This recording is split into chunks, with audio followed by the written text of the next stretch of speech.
As the new year unfolds, the anticipation for upcoming video game releases reaches a fever pitch. And as things stand, 2023 is shaping up to be one of the greatest years in video game history, with almost every single month being filled with actual good game releases. So welcome to my channel. My name is Devil Code and I'm here to share with you my top 10 most highly anticipated video game releases of 2023. These are the titles that have me counting down the days until their release, and trust me, they are worth the wait. But before we get into it, I just want to make it clear that this is solely my opinion, and while I might be calling it a list, it is not meant to be taken as a definitive ranking for any of these games, as I'm equally excited for almost all of them and they could be easily swapped around. So without any further ado, let's get started. So before we go, I just wanted to say some honorable mentions that didn't quite make into the list, even though I think they could have made it if the competition wasn't so fierce and just based on preference, my own preference. And I think you'll be really surprised about the first one, and it is Legend of Zelda Tears of Kingdom. So my reason to not include the next installment in the Legend of Zelda series is because I've never played a Zelda game. Yes, you heard that right. I don't even own a Nintendo Switch. And I don't feel it's a good buy in the current day and age, mostly due to its hardware limitations. I really like the Nintendo exclusives, but that's something that really puts me off, you know, knowing how the current games have been performing on it. I'm just been expecting like a Nintendo Switch 2 to release, and maybe right when that day arrives, I might just jump into it and become a Nintendo fan, because I've really enjoyed playing Nintendo games when I was a kid and when I played on my Nintendo Wii. But right now I don't feel there's a need for me to buy the current version of Nintendo Switch. Nevertheless, I'm sure it will be a great game and a great successor to the Breath of the Wild game, and hope to one day experience the franchise in its full glory. So the next game that I want to add is Wayfinder. Wayfinder is a free-to-play MMORPG, and as an MMORPG fan, and I bet a lot of you are, we have been suffering in the past few years with poor releases and really bad cash grabs. But I keep my hopes high for this one, as it's being made by Airship Syndicate, makers of Ruined King, and in partnership with Digital Extremes, the creators of Warframe. And about Warframe, I would say like 300 plus hours on it, and there are many things that I like about it, and just a few that I don't, especially the grind. If you didn't know, Warframe is a very loot grindy game where you mostly repeat the same stuff. You like evolve a storyline and you go through stages, but if you want to grind for gear, you'll have to mostly repeat stuff. And that can take hours, days, who knows. So nowadays I'm a little bit more careful with the way I spend my time, so I definitely don't want to see Wayfinder go through the same route as Warframe. And I still hope that Digital Extremes bring all the best of Warframe to Wayfinder, like the customization, the way the community interacts with the market, your like home in Warframe was your guild base, like your guild clan had a space station and that you could progress and customize. So there are a lot of things that I like about Warframe and I would like to see them coming to Wayfinder. And I know that can be hard. I feel like it's so deeply, the grind is so deep in the Digital Extremes DNA that I don't know if they will be able to like switch it around, but I'm keeping my hopes high. And so I'm certain the game is in good hands and I cannot wait to try it out. There will be some betas coming up in the next few months, I feel. So yeah, you don't have to wait too long for it. I have a few more games that could fit these honorable mentions, and definitely, as I said before, could have a spot in someone else's list, but for sake of time I'm just going to name them off. So we have Dead Space Remake.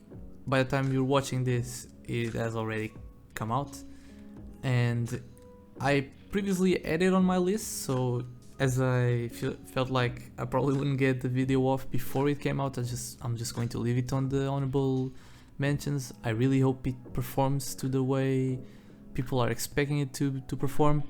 I'm a really big fan of the original game. I played the first one and the third one. I never got to play the second one. So yeah, I'm excited for it.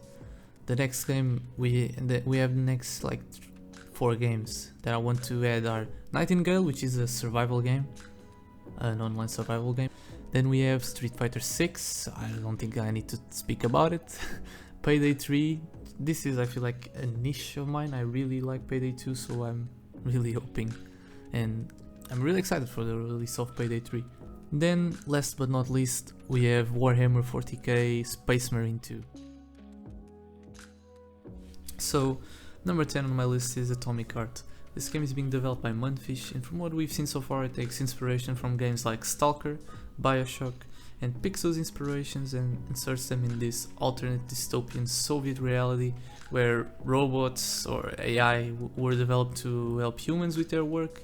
Then the AI goes rogue and proceeds to kill all humans. So it's not the more original storyline ever.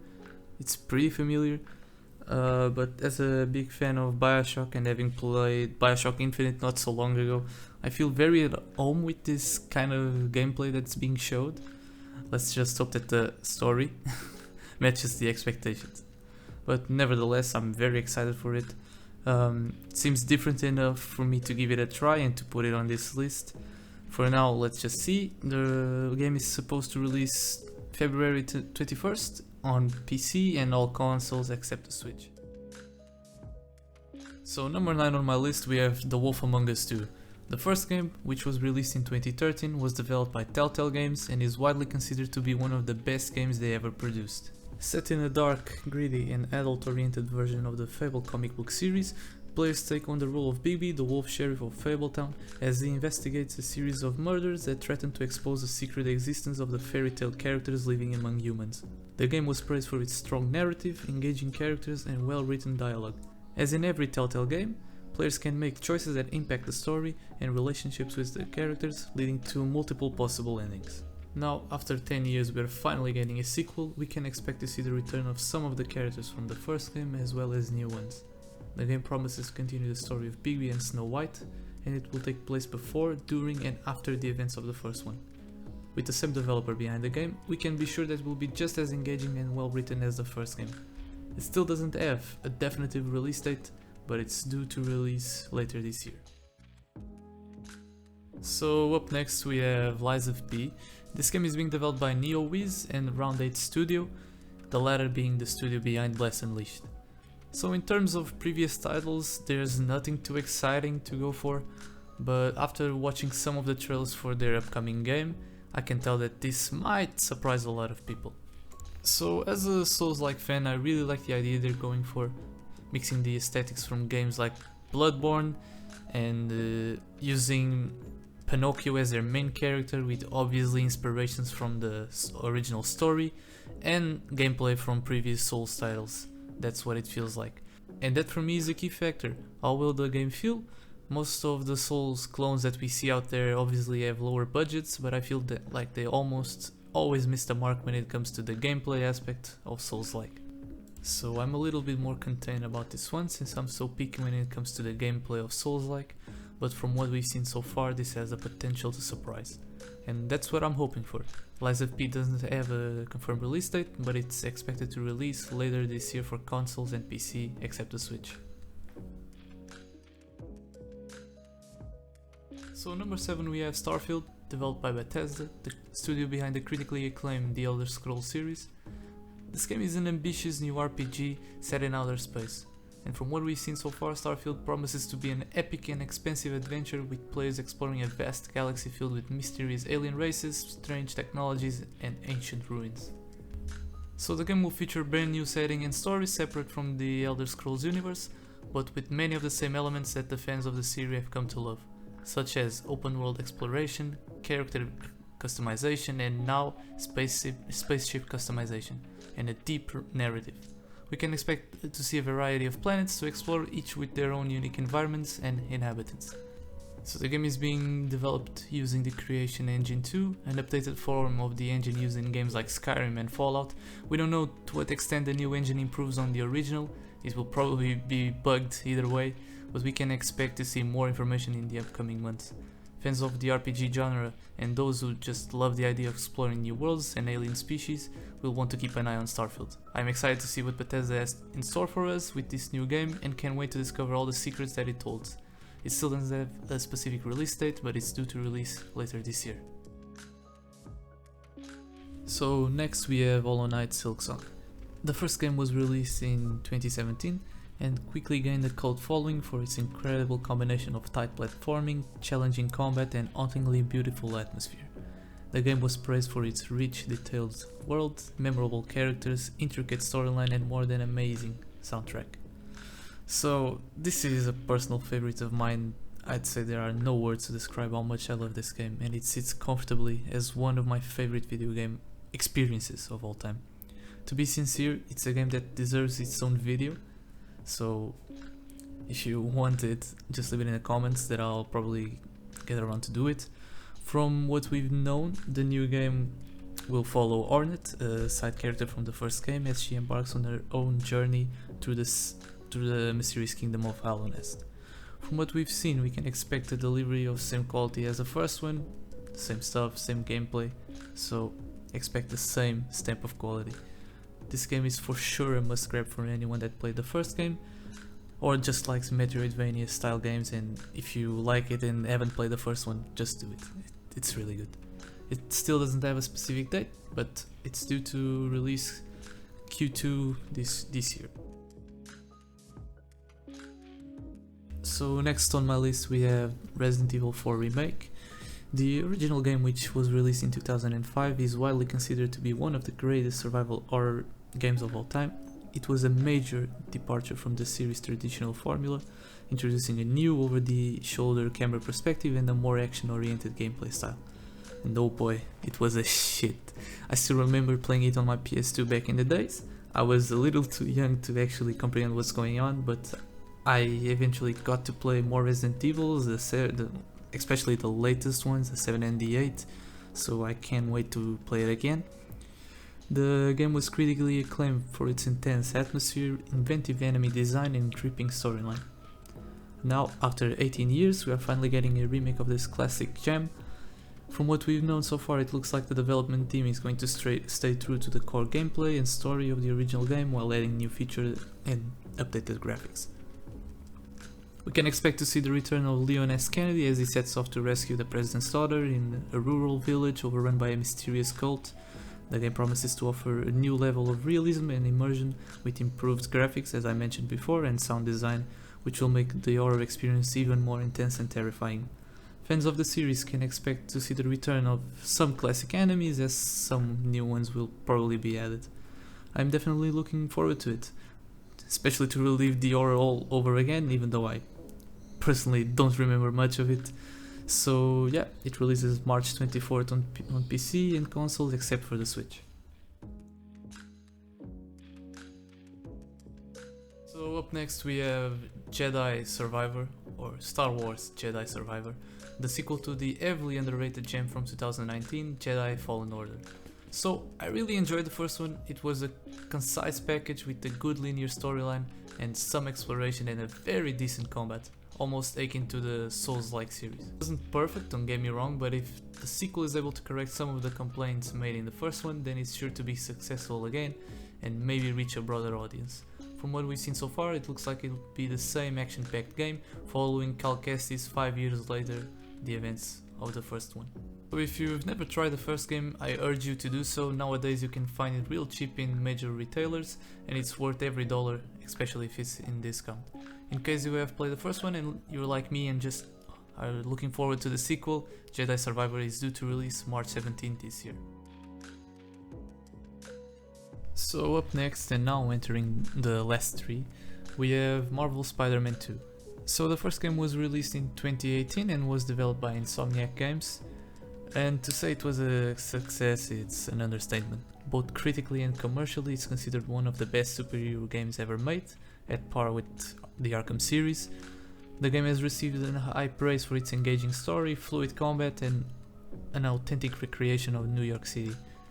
Both its buildings and the way that it integrated itself in the Marvel universe, and especially the way of travel or traversal, by web slinging from building to building so fluidly. The Marvel Spider-Man 2 will continue to follow the adventures of Peter Parker and Miles Morales. From what we know so far, the main villain of this game is going to be Venom, just purely off the trailers, which it's a huge fan favorite and a personal favorite of mine. I'm excited to see what Insomniac Games has in store for us. Both the first game and Miles Morales were a blast to play, and having played them both recently on PC, I can say that I'm really excited just to swing around the city again and to see how the story will continue. The game still does not have a specific release date, but is set to arrive this fall for PS5. Next, we have Hogwarts Legacy. I'm incredibly excited to see what this game has in store, and from what we've seen so far, it looks like it will be an immersive RPG set in the wizarding world, with the players taking the role of a student at Hogwarts School of Witchcraft and Wizardry. So the game is being developed by Avalanche Software and Portkey Studios, and it promises to take the players on an epic journey through the magical world of Harry Potter. From the trailers and gameplay footage that has been revealed, it looks like the players will be able to explore Hogwarts and the surrounding areas, discover new spells and potions, and interact with familiar characters and creatures from the series. One of the most exciting things about the game is the opportunity to create your own character and experience life as a student at Hogwarts. Players will be able to choose their house, customize their character's appearance, and take classes to learn new spells and potions. Even though I'm not that into Harry Potter as many others, I've watched the movies and have the respect for the franchise. What sold me was the trailers that they've shown and all the mechanics they've implemented it, and just looking at raw gameplay footage that has been released over the few days that the demo was available for some content creators, I'm really confident on the title's chances of actually landing correctly and being good, so I'm really excited to play it. I'm looking forward to discovering new parts of the wizarding world and immersing myself in a rich, detailed world. Hogwarts Legacy is set to release on February the 10th, it's really just around the corner, so I'm sure it will be worth the wait. So we finally reached the end, and my number one pick for most anticipated game of the year is Final Fantasy XVI. To be frank, I wasn't really a Final Fantasy series fan until recently. As a kid, I remember playing Final Fantasy X and 12, but I was too young to actually pay attention to the story, and the gameplay actually never stuck with me, so I never came back to the franchise. Until recently, when I played the Final Fantasy XIV, the MMO, and even more when I played through all the Final Fantasy VII Remake story, and since then I have been eagerly waiting for the next entry in this iconic RPG franchise. So Final Fantasy XVI is being developed by Square Enix, the creators of the series, and it promises to take us on an epic journey filled with rich storytelling and memorable characters. From what we know so far, it looks like it will be placing itself in a medieval fantasy setting and will feature a new cast of characters as well as new mechanics and gameplay elements. From the game trailers and artwork that have been released, it looks like the game will have a ton of action and that the players will master the use of different weapons, magic and strategy, with a primary focus on the mastery of the different icons such as Ifrit, Shiva, Bahamut and many others. The game seems to have a similar RPG leveling system as the previous games, where the players will be able to customize their characters' abilities, spells and weapons. So I'm really excited to see what Square Enix has in store for us, and I cannot wait to experience the next chapter in this beloved franchise. The game is set to be released June 22nd, and I'm sure it will be worth the wait. So that's it everyone. Leave your opinions in the comment section down below. What would you change to the list and what games are you most excited for? There's so much new stuff that I forgot that this video could probably have a part 2. Either way, I'm planning on releasing some videos in the following weeks. So if you enjoyed this video and this type of content, leave a like as it really helps, and I'm really open to critique, so if you see something that I can improve on, there's no fear in leaving a comment. I'll read it, I'll probably respond to you as it matters so much to me. So yeah, that's it. Subscribe if you liked it and leave it a like, and I'll see you next time. Have a good one.